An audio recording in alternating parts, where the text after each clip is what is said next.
আজকে আমি এমন একটা ফল তোমাদেরকে দেখাবো, এটা আমি জিন্দেগিতে দেখিও নি, ইভেন নামও জানি না এটার কি। বাট হায়দ্রাবাদে প্রচুর পরিমাণে এই ফলটা বিক্রি হয় দেখি, তাই জন্য আজকে দোকান থেকে একটা নিয়ে এসেছি যে খেয়ে দেখবো আগে কেমন খেতে।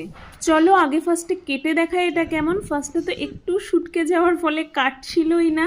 কেটে তো দেখলাম ভিতরটা কেমন, আমাদের এখানে যে ডুমুর পাওয়া যায় না, ওই ডুমুরের মতো কিছুটা দেখতে। মুখ থেকে মনে হচ্ছে না তো ভালো। মিষ্টি আর মনে হচ্ছে না কাঁচকলা পাকা। হুম, আমি খাবো না। আরে না, মানে মিষ্টি তার মধ্যে এটা একটু পাকা হতো, বুঝেছো কেমন?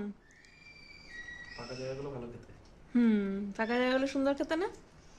কাঁচাগুলো টক টক। হ্যাঁ, কেমন একটা যেন হালকা আতা আতা মতো। মিনি রাস্তা না তা। সত্যি মনে হচ্ছে না হালকা একটা আতা আতা একটা ফ্লেভার, আতা আতার মতন একটা স্লিপারি স্লিপারি ভাব, অনেকটা আতাই এটা।